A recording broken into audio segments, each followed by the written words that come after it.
Protectorate Sanctioned Wireless presents Redcloak, the reassuring adventures of a mysterious Sentinel who roots out the rot of dangerous thought. Redcloak.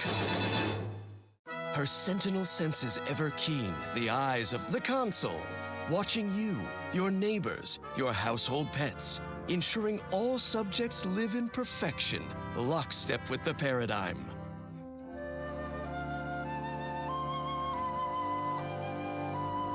Episode 1, Unwholesome Food for Thought. Don't let the unhealthful foodstuffs of this eating establishment distract you, fellow Sentinel Dunning. We're deep in Auntie's territory for a reason, to find the Order spy. Understood, Sentinel Redcloak. The turncoat is supposed to meet their corporate contact here. Rest assured, my eyes are attentive, even as my stomach revolts. How these wage slaves survive on this artificial swill is beyond... Can I get you robust individuals another trough of Auntie Cleo and Pal's Borstwurst? Perhaps an additional flavor packet of emulsified meat shavings? Thank you, no, food vendor. Just the meal bill, if you please. Fine. The food tally comes to 77 bits. Very well. My companion here will pay. Plus an additional 25% for utensil rental and byproduct disposal surcharges. Merciful law.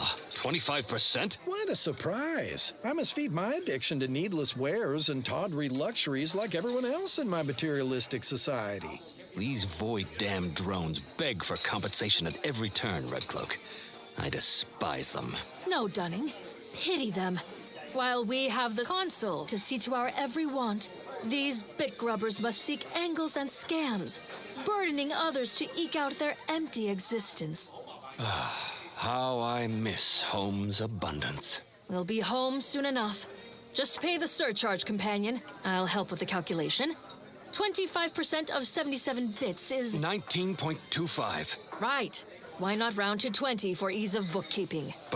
But the correct methodology for rounding this decimal is to the next lower whole number. In this case... My suspicions confirmed.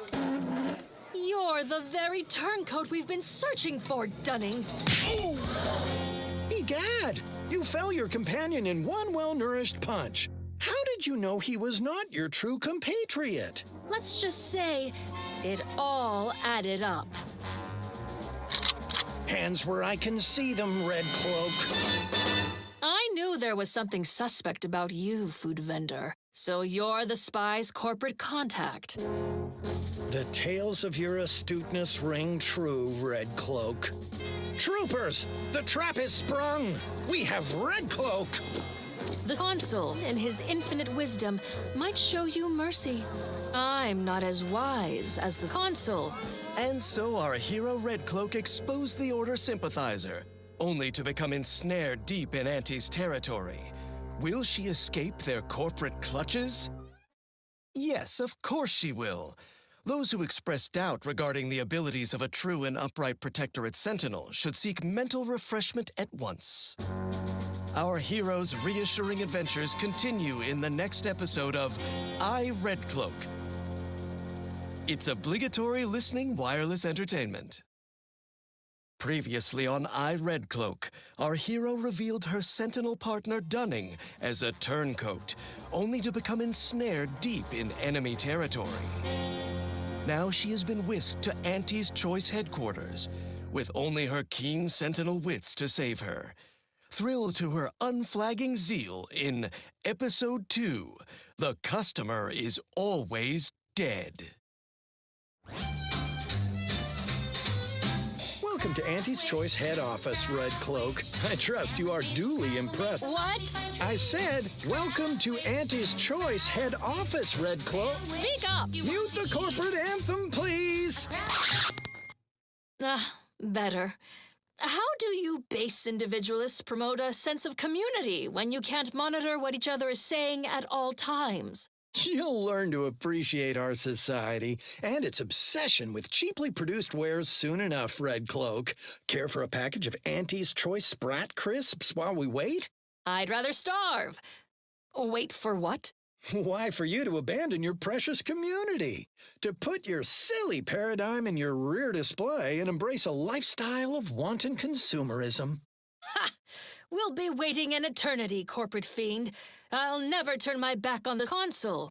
Our marketing experts predicted you would say that. Middle managers, bring out the brand loyalizer. What is that barbaric contraption? Think of it as our answer to your mental refreshment, only it's 110% more effective and 120% cheaper to operate. Also has 130% more crab witch scent. 1 minute in the brand loyalizer and you'll emerge new and improved, bowing down to the almighty bit, a needy, greedy, consummate consumer in our target market. Whatever you're peddling, I'll never purchase. I suppose a demonstration is in order. Lower managers, bring in Redcloak's turncoat companion, Sentinel Dunning. Strap him into the brand loyalizer. No. You were supposed to deliver both Redcloak and I to the Order unharmed. It was stipulated in our contract, paragraph 16, subsection J. We had a deal. Sentinel Dunning, you fool. These people honor their bargains no more than you honored your sworn duty to the consul. Silence, Redcloak. It will be your turn soon enough. Dunning, try not to squirm. The loyalizer has many moving parts and can be a bit imprecise. Hey, what are you doing? No! Stop! Engage the transducers. Loyalization settings at 110%.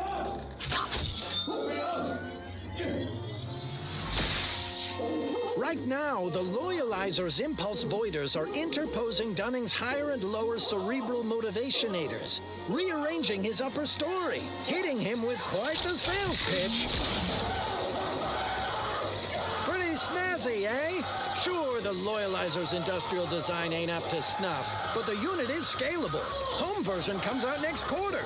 Materialistic fun for the whole family.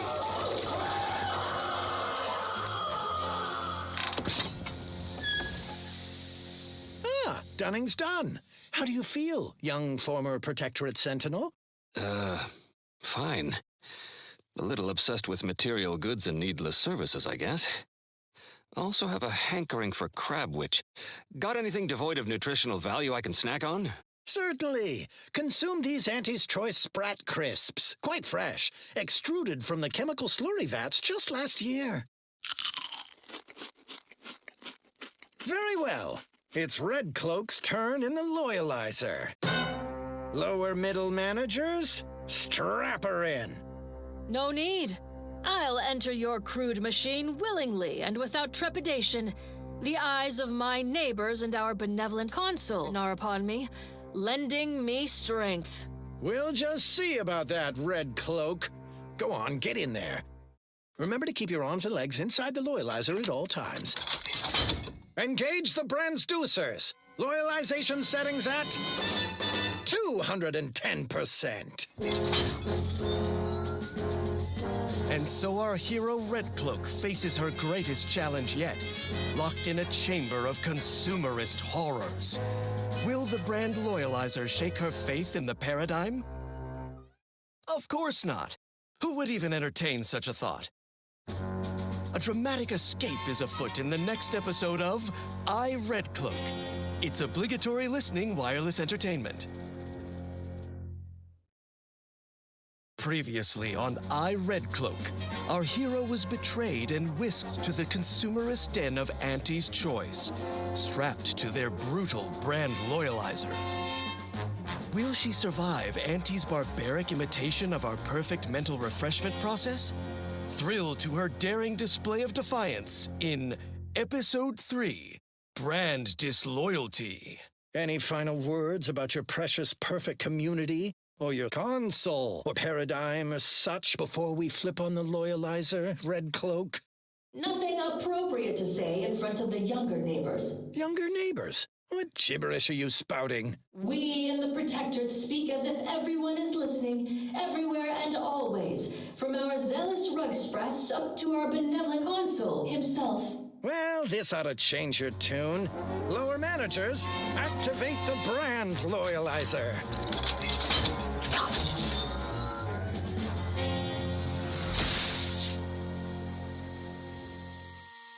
It's awful quiet in there. Shouldn't Redcloak be screaming? I feel like she should be screaming. The machine is operational, right? Wait, are you asking me? The loyalizer should be interposing your motivationators, churning up your base emotions, resurfacing deep-rooted inadequacies. It should be smarting something fierce right now. Whatever you say. Increase the loyalizer setting to 510%.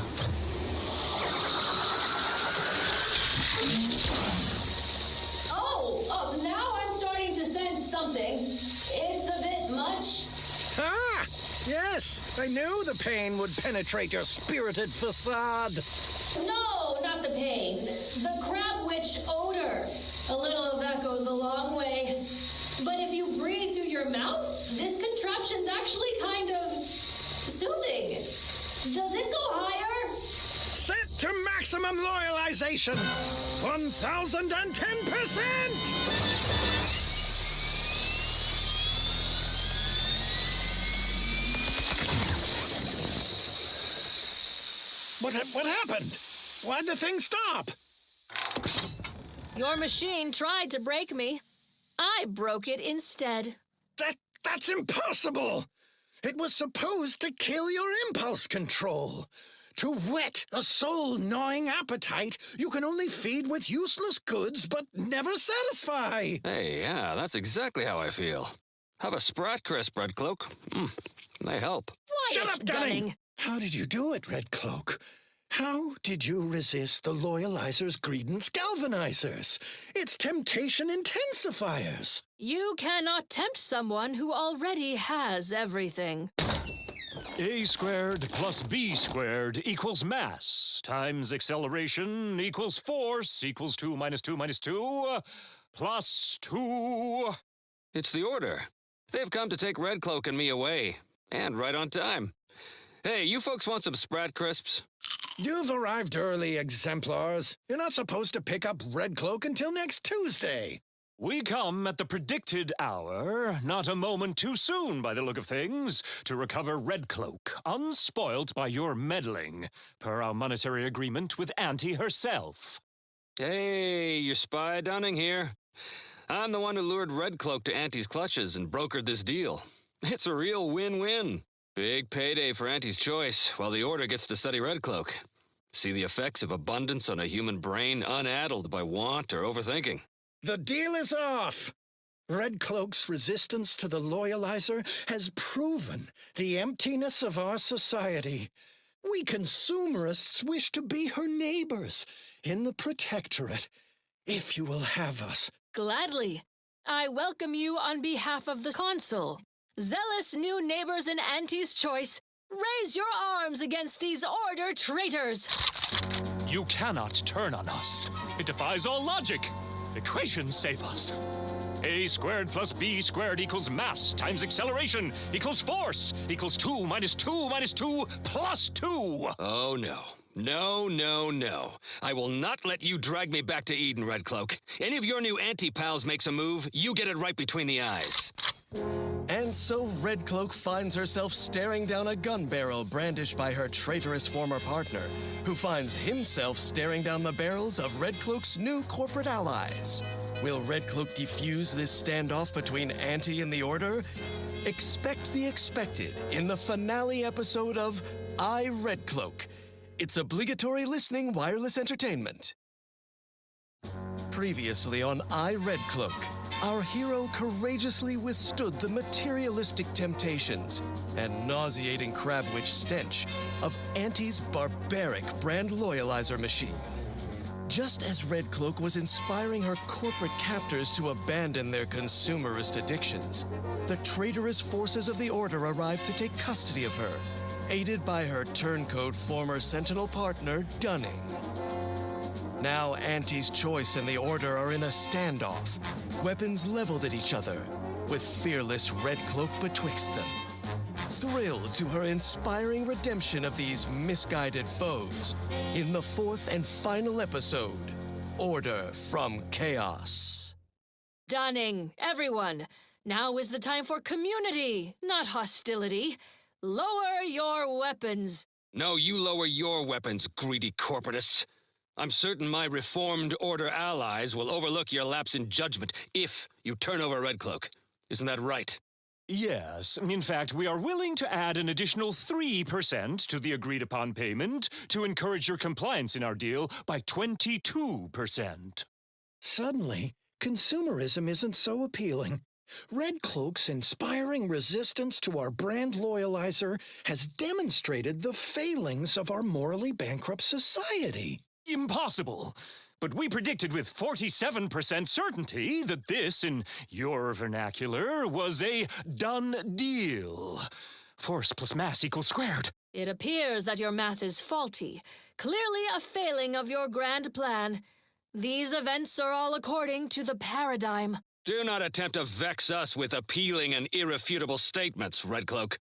Unburden yourself of vexation, Dunning. It is never too late to return to the Protectorate, where all needs are met, where the Consul, in his benevolence, cares for all. Lies! I am too far indoctrinated into the chaos of the Order and their grand plan. Not true. Return with me for mental refreshment. Your family must come too, just to be thorough. We will cure you of these confused thoughts, your wanton overthinking. I shall never return to the Protectorate. Once again, you fell your former companion in one well-nourished punch. Huzzah, I say! Redcloak, you have undermined our carefully calculated predictions. A squared plus B squared equals C squared. We theorized our grand plan was greater than the paradigm, yet it is clearly less than. We see the error in our calculations. We would serve the Consul again, if you allow it. Gladly. He is a kind, forgiving man who loves all of his subjects. We base individualists in Auntie's choice are ready to break free from the shackles of consumerism, to join you in the perfect life of abundance. Then return with me, new corporate neighbors and former traitorous Order colleagues, to Eden. Middle managers, resume the corporate anthem. No, the new one! Help me carry Dunning's unconscious form. Let us all be mentally refreshed to cease your troubled thoughts. For the Consul, for Arcadia, our home. And so, Redcloak concludes another successful and inspiring mission, turning enemies into neighbors, showing Turncloaks the error of their calculations. And yet Redcloak's work is far from concluded. Where uncertainty festers, she roots it out. Where there is questioning talk, she will be listening. And where a seditious turncoat needs a well-nourished punch, she will be there. Her sentinel senses ever keen, the eyes of the Consul, watching you, your neighbors, your household pets, ensuring all subjects live in perfection, lockstep with the paradigm. Our colony, Arcadia, our home.